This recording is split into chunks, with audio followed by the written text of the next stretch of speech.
Hello there, and thank you for keeping it LTA, and you're just on time to catch your favorite special interview segment. My name is Eddy Nyadwa, and what a day it is. And on this special interview segment, we're going to be discussing matters concerning security. Remember, security is a service that we all consume, both consciously and unconsciously. And without the police and security forces, it will be chaotic. And today I visited the offices of the Association of Corporate and Industrial Security Professionals, popularly abbreviated as ACISP Kenya, where it is an independent body established to promote proper understanding of security and professionalism in the security industry. And now I'm joined by three gentlemen. I must say they are retired Special Forces individuals, and from the far left we have retired Major Nicholas Mayenze, who is the organizing secretary of the association.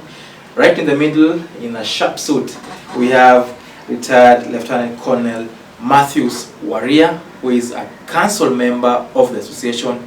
And right next to me is retired Special Forces Byron Adera. Gentlemen, thank you for getting time to join us on the program. Thank you. I'm sure it's your first time to be on Lolo TV. Don't be shaken, you will not be speaking any Luo, we'll be speaking in English. Okay? Now, just to start things off, and I'll begin with Major Mayenze. In the introduction, I mentioned that this is an independent professional body that majorly concerns about looking at the welfare of security and also understanding the security environment. What more can you add to that introduction of the association? Thank you so much, my brother.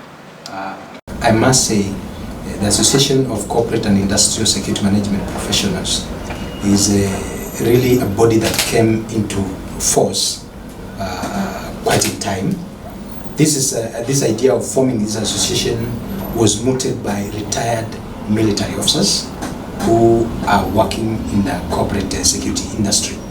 Most of them are heads of parastatals in terms of security, NGOs, other agencies, and even private security companies. Therefore, this idea was mooted in 2016 by about 7 or 8 members of that team. And in 2017, they were fully registered under the Societies Act. And then recruitment started, and we had our first AGM in 2018 February, where the membership was about 60. Then the chairman was elected, is the current chief executive officer of ESCC. That is the Ethics and Anti-Corruption. Yes, that was our first chairman. In fact, he only relinquished the chairmanship after having been appointed the chief executive of ESCC. So you're saying that he was nominated to the ESCC while he was the chair at the association? In fact, one of the memorandums that we put to the parliament towards his being appointed came from the association. And we strongly said, now you need to professionalize that place, because apparently there were quite a number of challenges and gaps in that organization. And you even heard him say so when he joined there. And you all are seeing some of the fruits of his work. Okay.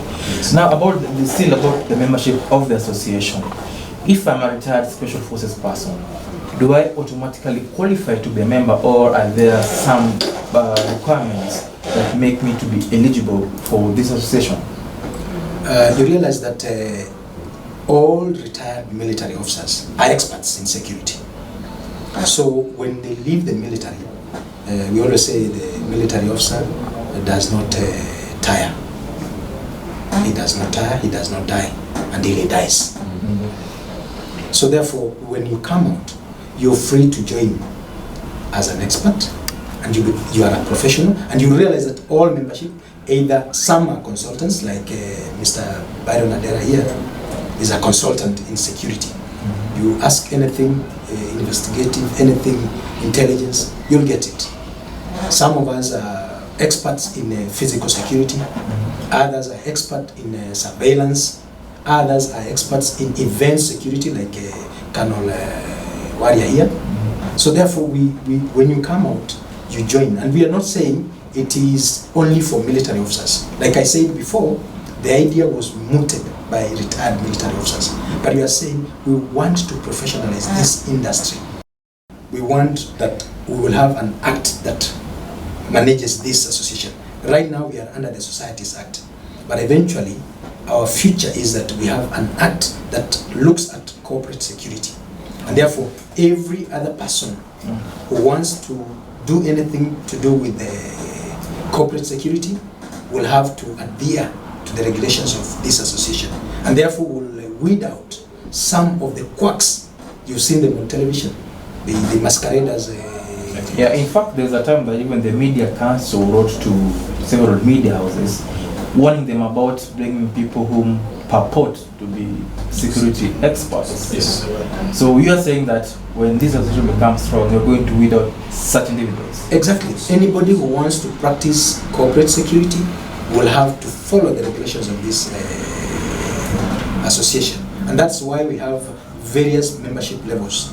We have the professional membership, those who are practicing security right now. And we are not limited to retired military officers. Yeah. We are saying in the academia, in the private sector, there are people who have done security and criminology in the university, and they are not in the military, they are not in disciplined forces, they are not in NPS or National Police Service, but they are professionals in security. Okay. So, as for what I get is that you are bringing in professionals in the security sector. Yes. Okay. Now this brings me to the next question. This sector has got very numerous challenges and concerns. And many times when we speak about the private security sector, the challenge normally comes about on the welfare of the personnel. From where you sit, as of now, what are some of the current sticking issues? Actually, the welfare issues are just the tip of the iceberg at the very top of the ocean. But these come about as a result of numerous issues.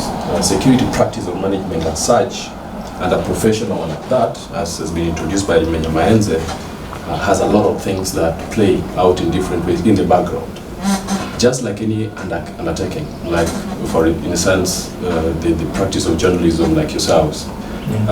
If you held this peer of journalism like that, there's the backdrop which has the senior members of the organization in terms of management, okay, which is basically the process of putting the policies and the visions and the missions of that organization together. So the product which we see at the tip end, which is the tip of the spear, which is yourselves, the people that you interact with in the field, is just a manifestation of those backgrounds. Take that to cook further. So what you see it manifest in terms of the welfare challenges as you've addressed yourself to is a manifestation of a much deeper route. So the lack of professionalism which our association is trying to address itself to, among several other issues, is just one of those. So, and they manifest in terms of the rotten welfare issues. There are myriad of them. So I mean, when you're checking into this particular building, you may have interacted with the guard force. Those are the tip end of this peer. Of course, the father, and the mother company organization that they belong to has a lot to do with the planning processes, the organization, the resourcing, the coordination of efforts, which is the whole sum of management. Now, if you do not have professionals sticking and digging in those very strategic levels, then the tactical delivery at the bottom becomes poor. It becomes very, very poor. So that is what you see. You and I would walk into supermarkets, and what do you see? The other day, the media guys yourselves highlighted a case of a weapon system that was left in a bag at a supermarket in Thika that has stayed there for weeks on end. You and I may be thinking, like, if that happens, then who was in charge? But that's not surprising. Anyway, if you are to think about the welfare, again, this is another valid angle. This field is actually basically also promoted and held or propped up by the general market forces of supply and demand. If you and I are selling nonsense because we cook up nonsense, then that's what you get, and that's what you also pay for. So if you meet guards who do not match up to the standards of a professional security officer because they are paid in bananas, so essentially they are monkeys, then that is exactly what you're treating your security considerations to as an organization. So as a supplier, you have as much responsibility as the consumer security services. So the marketplace where you sell the security ideas has also a bigger bearing as well. But because they're also being treated to some lip service by security providers who rock up and say, hey, we can give you guards tomorrow. But then that means then that there's no proper consideration into even your particular needs. If you had a chest pain or you started feeling very feverish, you do not walk up to a charlatan and go chat with your friends and hope that, and wish that you just get cured that way. You see a proper doctor, they do a diagnostic analysis of what's going on in your body, and they offer treatment, or they give treatment. And they would spell out a regimen for dosage and all that stuff. Now, that is not happening in this field because there's no professionals. What happens, and this now contributes to very negative competition landscape, is you rock up, someone else rocks up, I rock up because I have a bit of money in my pockets. I'm not optimized to be a security practitioner, even at the strategic level, so I cannot effectively plan, organize, and then extend my vision in the security landscape. As a professional security guy, it does not necessarily mean that I got to have security background, but it is an added advantage. In fact, what happens in this field is we have those people who have that money in their pockets, and so they can invest in this field. So they miss out on the planning processes and the organization, which has to be very exacting for you to take a deep dive into this field. Now that will translate into the quacks he's talked about, who then will come to you and they say, you can only pay me, you can pay me as low as 10,000 shillings a month, and we'll have a guard appear here in the morning. So what they go do then is they step out into some slum, stand on top of the tallest tree, and they invite, any other guy out of hiding, and they rock up as security officers the following day at your premises. And then they can, of course, be paid 5,000 shillings, and the guy gets to keep 5,000 shillings in their pockets. Now, that is not professional. So those are sum total of all these welfare difficulties that we have, that it is a much deeper problem in terms of the management. If you held that spear by your hand like that, the tip of the end is the tactical end of the provision service, and where you see the guys not properly dressed and suffering and all sorts of things. But the management that's fronting this kind of poverty of excellence has a lot more to do with why those manifestations of welfare issues are being seen in this particular landscape. Now, speaking about now professionalizing this particular sector, in last year in August, our curriculum was launched, primarily to help bring professionalism among the security personnel. Yes. And we didn't get to hear your views about this particular curriculum. Perhaps now is why I bring in Colonel Wari. Yeah. What do you make about this curriculum? Thank you. If you look at the curriculum as it came about, I would say that it was well intended. Whatever is in the curriculum and what the intention was all about is quite in order. However, the implementation, and of course, if we look at how it was well thought, then we'll come in looking at what parameters. It looked about the professionalism, the compliance, of course, the classification, certification, collaboration and cooperation with other organs within the security sector. Then the separation of roles. For example, what do the police do and what do the private security sector do? We are looking at what the main security organs in the government are left to do, and of course, how do the private security sector come to undertake these issues. Now, the curriculum, when we are looking at the implementation bit, then we look at the time frame. That became our question, actually. The period given. The period given. Is it commensurate to what we are looking at taking on board? And then, of course, we are looking at the legislative framework, that needs these people to actually meet what is expected for the curriculum to bring on board. And then the macroeconomic factors that we have in the current security sector that we are looking at bringing on board the private security sector. And then another thing I would look at is the drivers in the demand and supply. Now, if we look at all these issues, what the curriculum was trying to do is the standardization of the security, private security sector. How do you standardize them to match the needs that we have in the current security framework? So therefore, the curriculum was well thought and well intended. The implementation, therefore, is what now becomes a question in point. Now, when the implementation comes a question in point, what results did they intend to bring on board? And what were the objectives that were intended to bring on board? Therefore, then, the curriculum being in place, these activities that go around within the private security framework, I want to borrow the word that he used again, of the quacks. Are they professionals or are they business people? These are two different things which we must differentiate. When you bring it to professionals, the curriculum will be very welcome because they know they will meet those requirements. But if you go to business-oriented people, the first instance they're going to say is to resist. That is the first thing. But have they really looked at the curriculum and understood it? Therefore, the curriculum was looking at professionalizing, classifying, because they talked of Tier 1, Tier 2, Tier 3. What will Tier 1 do, what will Tier 2 do, and Tier 3 do? So within this security, private security network, they actually fall within something. Yeah. They fall within a particular grade.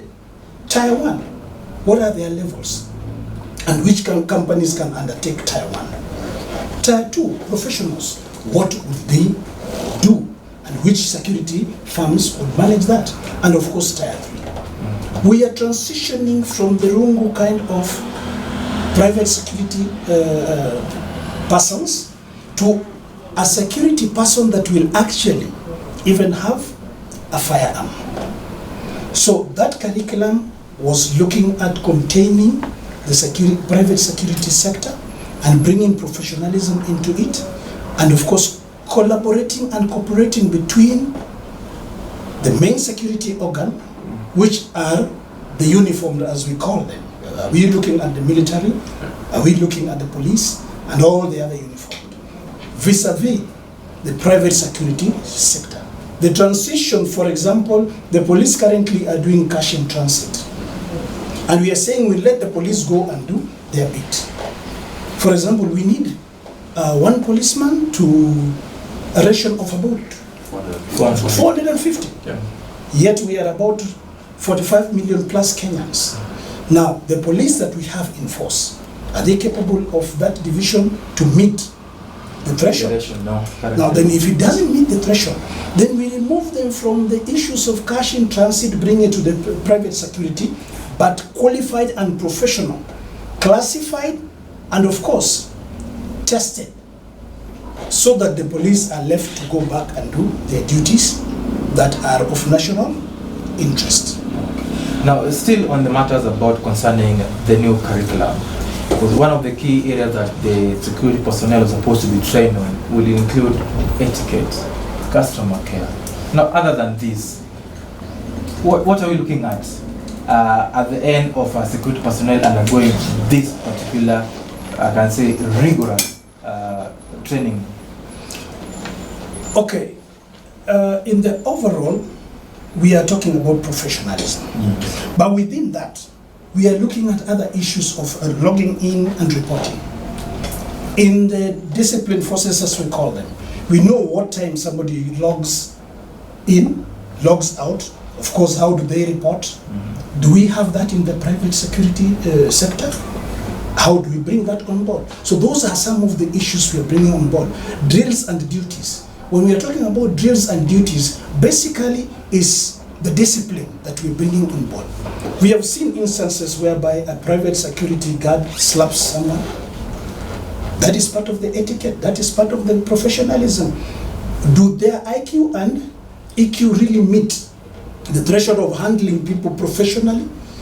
So we are bringing in the issues of training these people to meet these areas. What about counterterrorism? This is an area that actually the prevailing security conditions, it is a threat that actually should be at the top.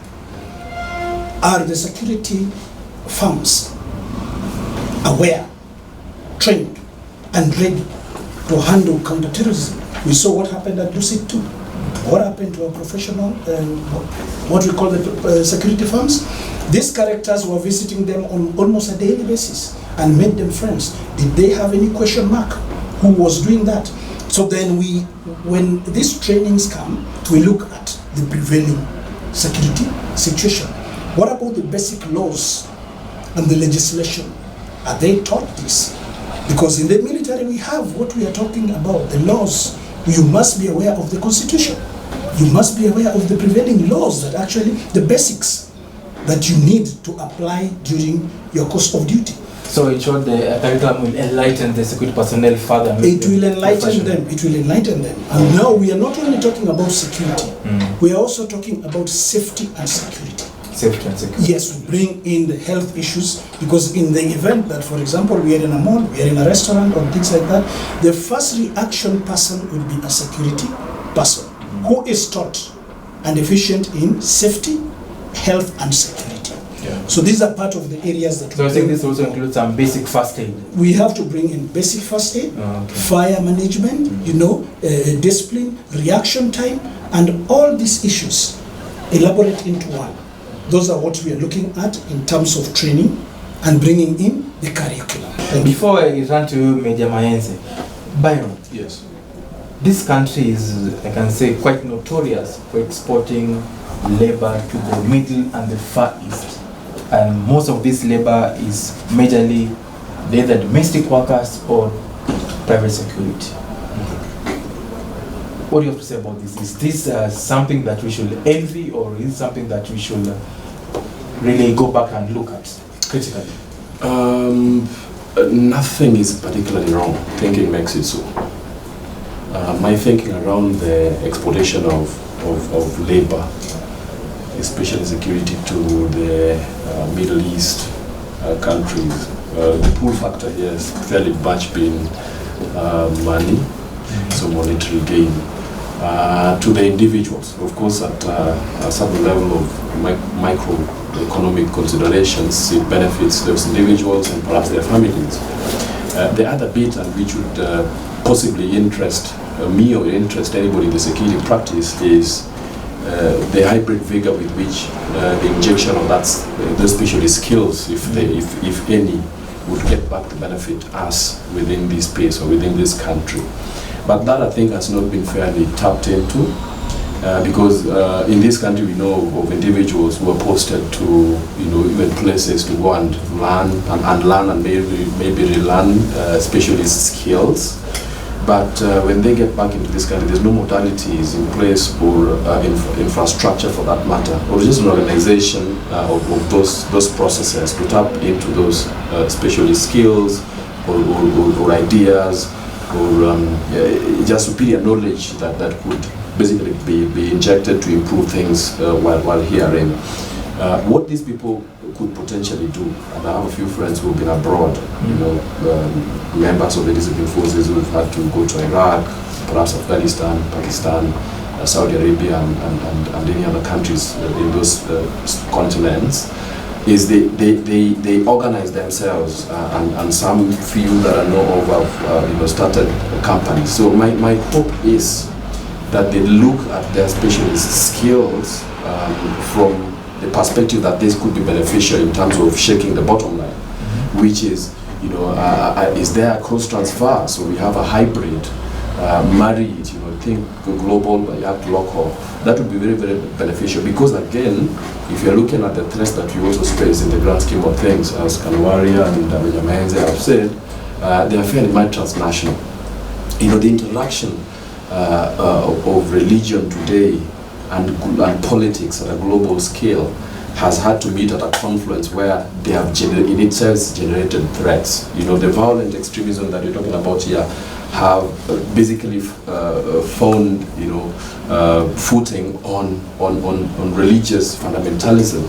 So these are the paradigm shift in the security landscape. So if someone are exposed to some of those things up close and candid, so say if they were in Afghanistan or Iraq or Kuwait, those are very superior experiences that need to be plowed in, and they can pretty much change the way things or business is done.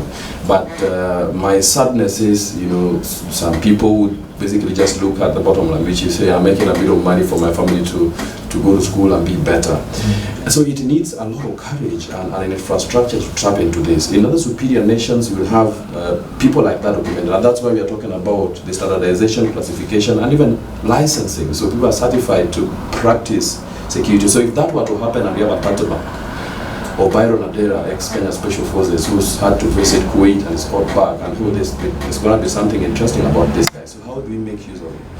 So what's lacking again, by and large, is on the part of the individuals, the moral courage to stand on top of the tallest tree or building, to shout until things are done. Because the chaos that we witness and see in this country is not because we are deficient of well-meaning individuals.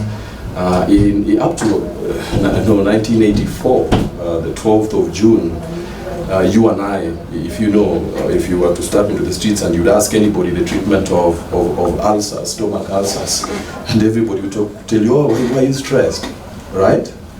But we know that, you know, Barry Marshall did change the world in extreme ways, and this is in the medical field where you expect people to be serious experts. So it needs a lot of moral courage and believing in yourself and doing the right thing, which means sometimes you got to be asking questions a lot harder.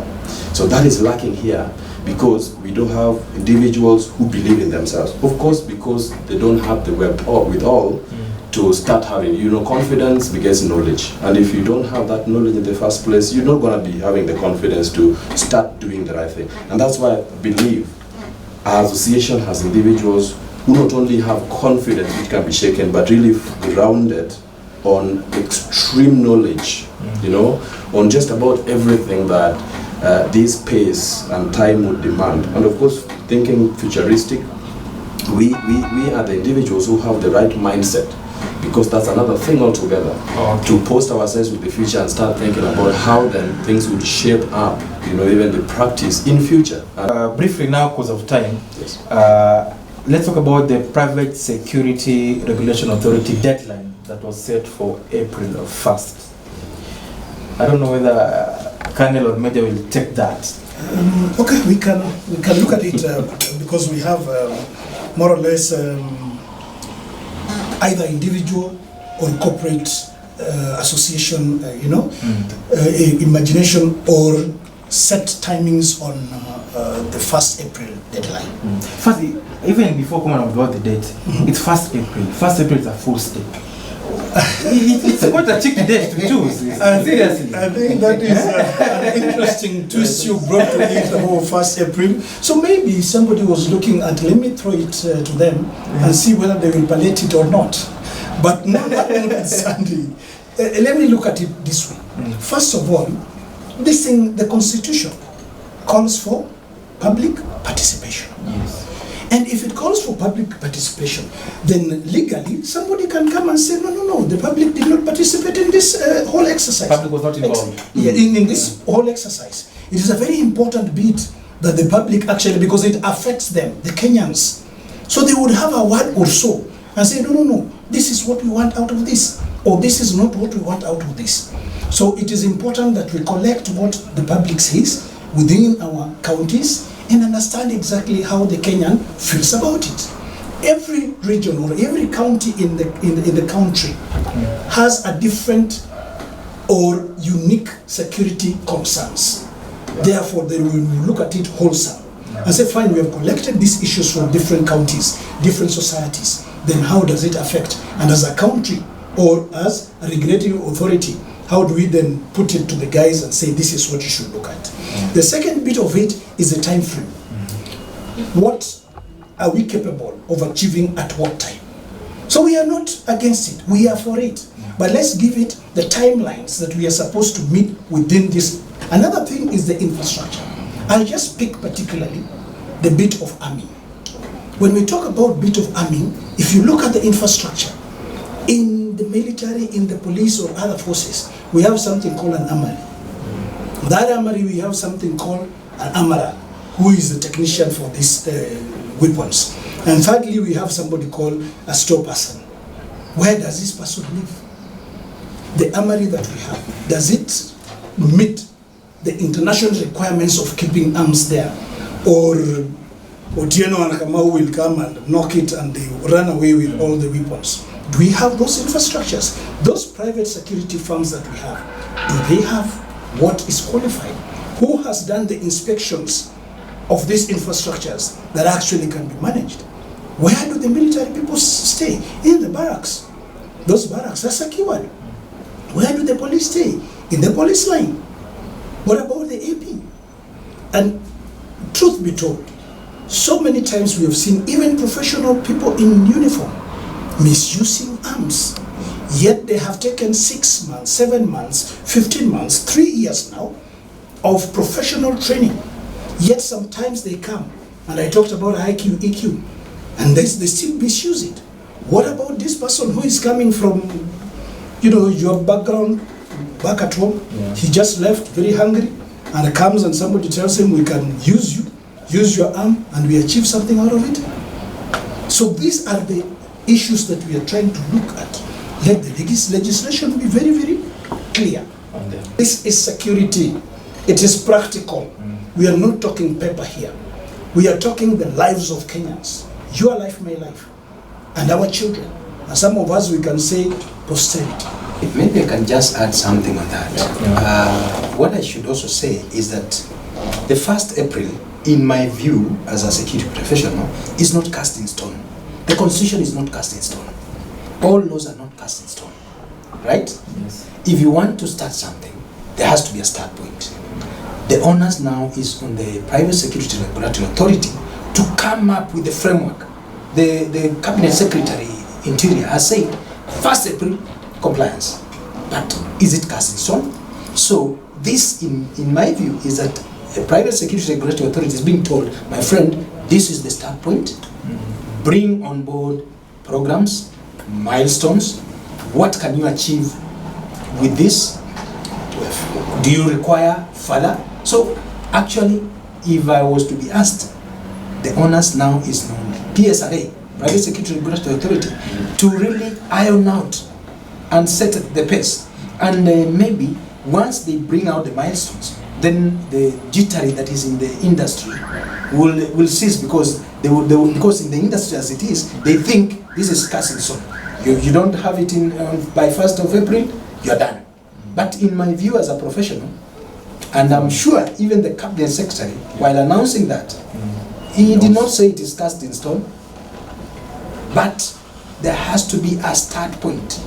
So that's at the beginning where I want to. For me, in my view, the Cabinet Secretary saying 1st April, that is a start point. The onus now is on Private Security Regulatory Authority to create milestones, programs, and timelines. Say, now for starters, we need to start this. Then next. So actually, the person to hang, it would be the Private Security Regulatory Authority to ensure that the milestones are in place so that everything is achieved, as Kanwari has just said. And lastly, as we close, could you just perhaps mention to the audience some of the organizations or government agencies that you are collaborating with, if they are in? Yes, right now from the time we started, one of the agencies we started with was the Private Security Regulatory Authority. We met the chief executive. We highlighted him our aims, our objectives, and what we want to do. For us, we insist our role is complementary to the to the government agencies and others, armed agencies, such that once we complement them, then we achieve the overall national security. Right now we are collaborating with the Kenya Private Sector Alliance. We already have members on the KEPSA Security Sector Board, which is also assisting us link with the National Counterterrorism Center. As we speak, there's an elaborate plan and program for training various people from various sectors, because the KEPSA Security Sector Board brings on board guys from hotel industry, guys from banks, guys from telcos, guys from energy sector, all sectors. So it's a rich portfolio of different sectors. Yes, Okay. and you see, in all those sectors, I think 99% you'll get one of our members as a part of the higher senior managers in security. Okay. And therefore, that collaboration, and as we go on, we would we want to see where we'll be having conferences that are really just discussing on security. Yeah. Okay. Yes. Thank you very much, gentlemen. I think with that we've come to the end, and now those have been members of the Association of Corporate and Industrial Security Professionals, abbreviated as ACISP Kenya. We had Major Mayenze, we had Lieutenant Waria, and also we have Special Forces Lieutenant Byron. And what they were saying is that, just in a nutshell, that the association exists to provide a powerful voice for security professionals and ensure that their needs are met, as also the consumers consume security. Thanks for watching. Bye bye for now. My name is Eddy Nyadwa.